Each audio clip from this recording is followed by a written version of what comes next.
Hello student, कैसे हो सब आप लोग।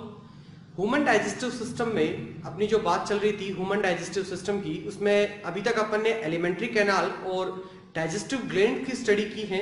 एलिमेंट्री कैनाल की अगर अपन बात करें तो 6 से 9 मीटर लॉन्ग एक लॉन्ग मस्कुलर ट्यूब है, स्ट्रक्चर है, जिसका जो एंटीरियर ओपनिंग है वो माउथ है, एंड पोस्टीरियर अगर ओपनिंग की बात करें, टर्मिनल ओपनिंग की रेक्टम के पास एनस है। इस कंप्लीट एलिमेंट्री कैनाल में अपन ने जो डिफरेंट ऑर्गन्स स्टडी किए हैं वो है mouth, buccal cavity, pharynx, oesophagus, stomach, small intestine and large intestine.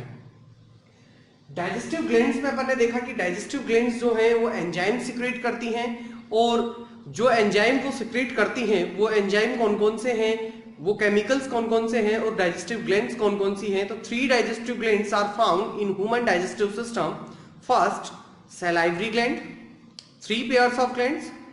Liver is a very most digestive glands and important, आपको पता होगा कि largest gland of human body. Pancreas, pancreas भी एक मिक्स्ड ग्लैंड है, एंडोक्राइन एंड एक्सोक्राइन पार्ट पे, और बहुत ही यूजफुल ग्लैंड है डाइजेस्टिव सिस्टम में फूड की डाइजेशन के लिए। आज अपना जो टॉपिक है digestion of food in human. Digestion of food in human, अगर अपन बात करें कि फूड का डाइजेशन क्यों होता है और किस लिए होता है, तो अगर अपन बात करें फूड के डाइजेशन के लिए, तो अपने को पता है कि जिस तरीके से कि फूड का जो डाइजेशन है वो किस लिए रिक्वायरमेंट है, क्यों जरूरी है, एनर्जी प्रोडक्शन के लिए है, एनर्जी के प्रोडक्शन के लिए है। टॉपिक आ रहा है रेस्पिरेशन, और दूसरा टॉपिक है डाइजेशन। ये एक दूसरे से जुड़े हुए हैं, क्योंकि डाइजेशन की अगर अपन बात करें तो उसमें फूड को कॉम्प्लेक्स फूड से सिंपलेस्ट फूड में कन्वर्ट किया जाएगा। कॉम्प्लेक्स फूड से सिंपल फूड में जैसे ही फूड कन्वर्ट होगा तो रेस्पिरेशन प्रोसेस के लिए उस सिंपलेस्ट फूड का ऑक्सीडेशन कर दिया जाएगा। क्या कर दिया जाएगा? और ऑक्सीडेशन करने पर in the presence of oxygen food oxidise and produce energy, और वो क्या करेगा? एनर्जी को प्रोड्यूस करेगा।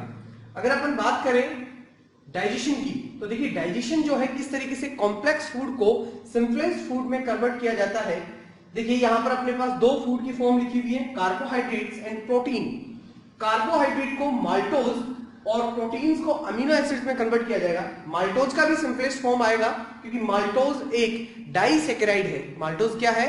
एक डाइसैकेराइड है, और अमीनो एसिड्स जो हैं वो बिल्डिंग ब्लॉक्स ऑफ प्रोटीन्स के साथ जुड़े हुए हैं। आप कह सकते हैं कि जो प्रोटीन्स हैं वो अमीनो एसिड्स के ब्लॉक के बने हुए हैं। अगर माल्टोज की बात करें तो उसे सिंपलेस्ट फॉर्म में कन्वर्ट करने के लिए माल्टेज एंजाइम है, जो उसे ग्लूकोज प्लस ग्लूकोज 2 यूनिट में तोड़ देगा। लेकिन अगर सिंपलेस्ट फॉर्म की बात करें तो उसे एनर्जी में प्रोडक्ट किया जाएगा, एनर्जी प्रोडक्ट की जाएगी ऑक्सीडेशन ऑफ फूड के थ्रू। जब ऑक्सीडेशन होगा फूड का तो एनर्जी का क्या होगा? प्रोडक्शन होगा।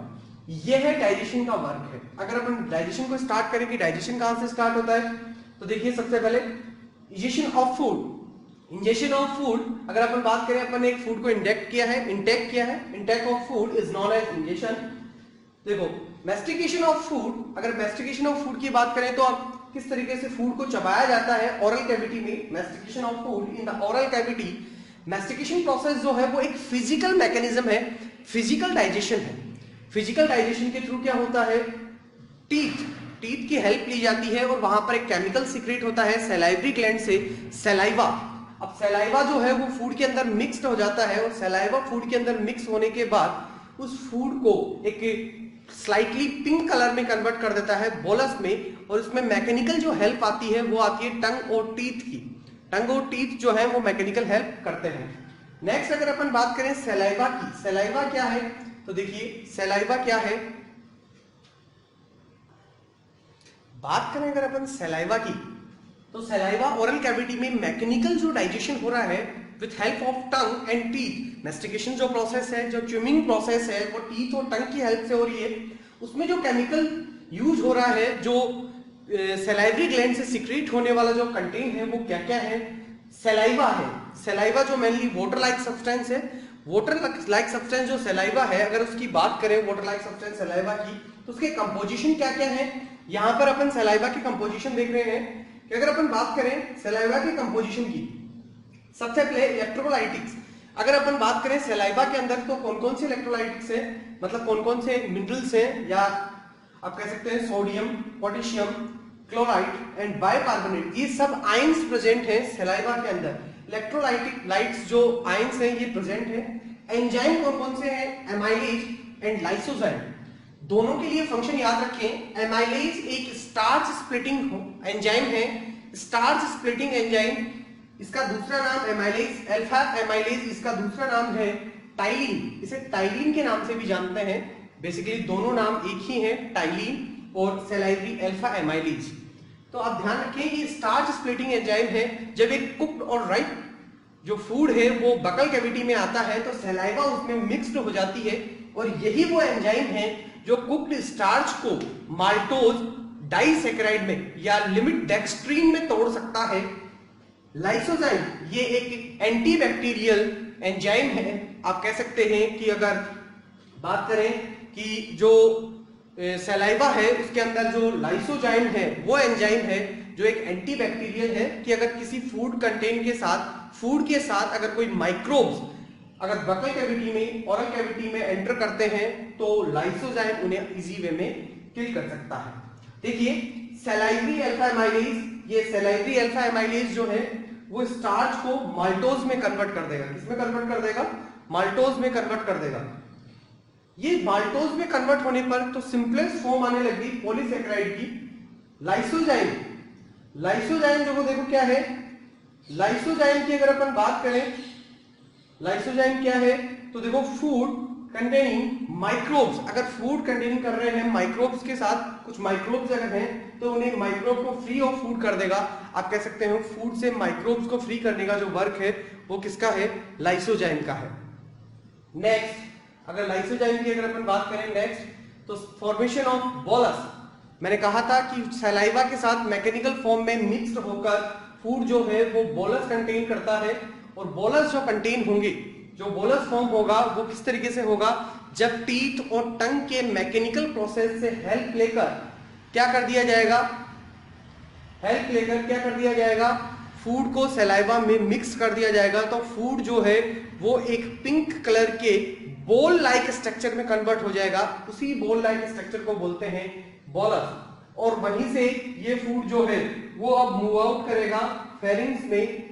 अगर अपन बात करें फेरिंग्स में, देखिए सलाइवरी ग्लैंड्स हैं, अब फूड जो है वो बोलस फॉर्म हो चुका है, बोलस बकल कैविटी में उसका बोलस बन चुका है।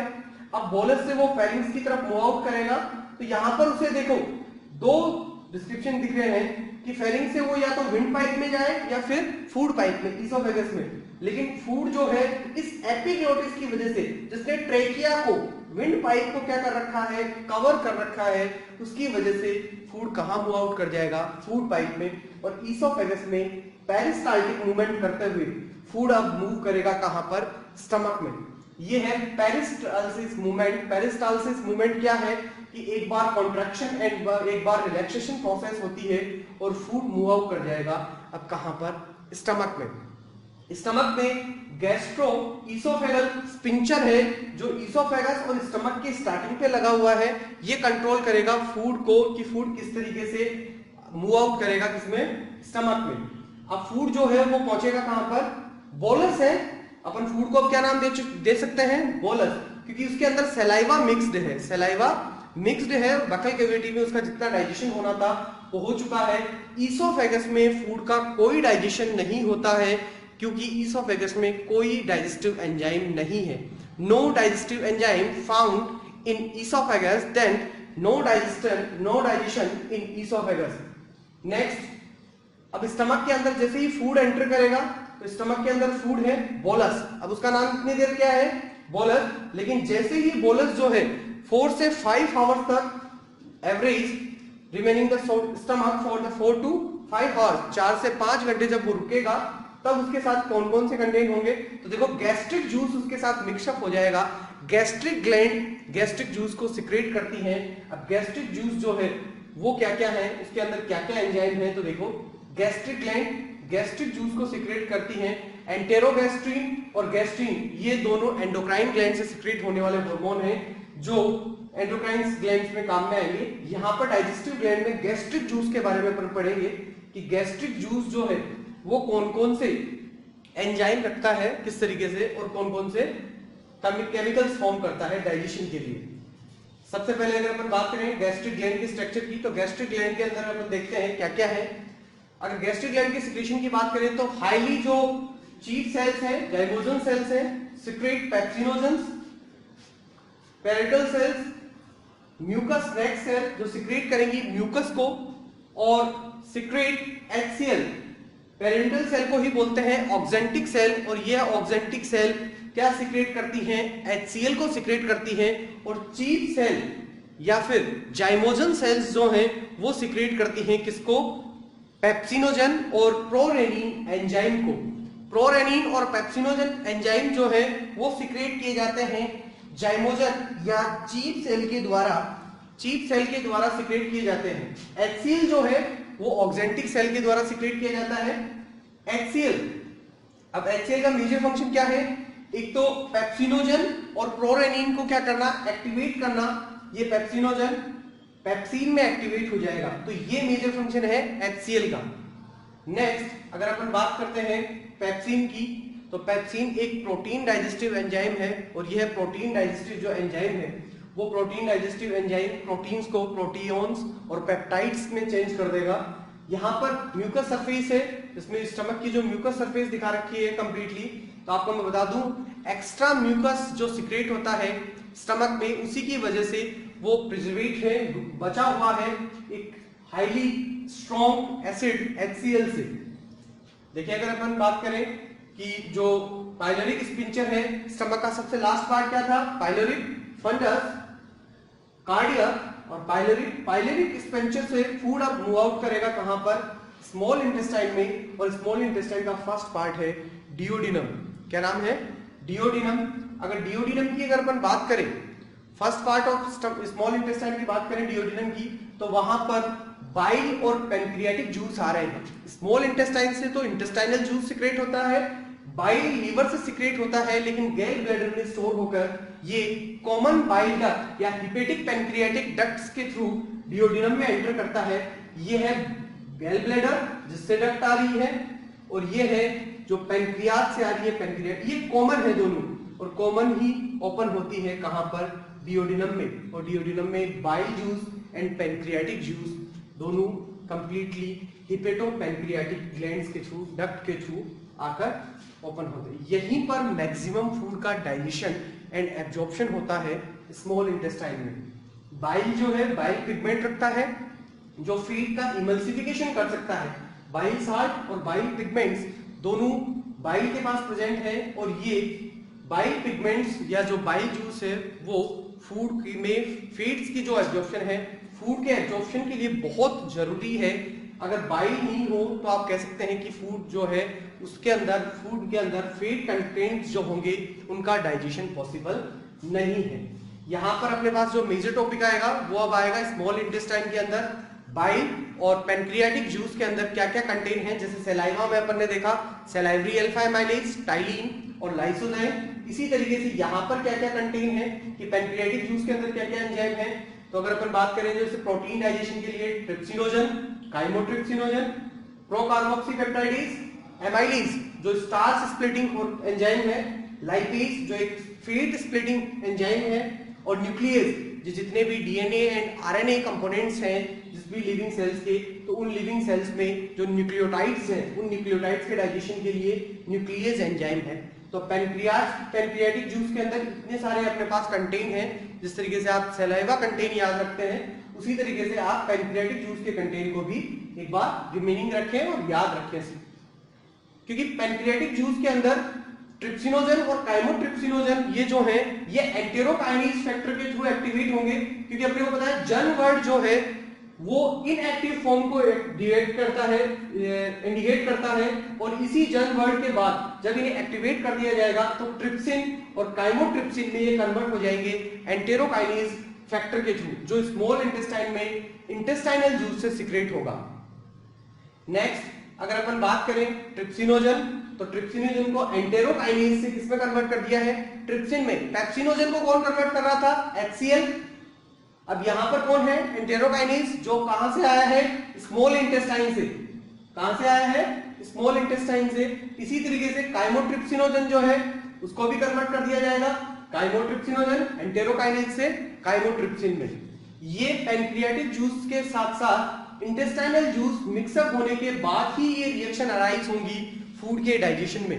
फूड के डाइजेशन में मेनली ये रिएक्शन स्मॉल इंटेस्टाइन के फर्स्ट पार्ट में स्टार्ट हो जाती है डिओडिनम में, और जेजुनम और इलियम पार्ट जो है वो मैक्सिमम फूड के डाइजेशन के लिए है, यहाँ पर फूड का मैक्सिमम डाइजेशन होगा। आज आपके पास जितने भी कंटेंट आए हैं सैलाइवरी ग्लैंड्स के और स्मॉल इंटेस्टाइन के, उन्हें आप नोट कर लें और नोट करने के साथ साथ रिमेनिंग फॉर्म में रखें, क्योंकि ये एंजाइम जब अपन रिएक्शन करेंगे, जैसे बोर्ड पे है प्रोटीन की, तो प्रोटीन के डाइजेशन के लिए ट्रिप्सिन और काइमोट्रिप्सिन एंजाइम है स्मॉल इंटेस्टाइन में, और स्टमक में पेप्सिन। तो ये सारी चीजें आपको रिमेनिंग होंगी, तभी आप ये रिएक्शंस अराइज कर पाएंगे जिस तरीके से। ठीक है, थैंक यू।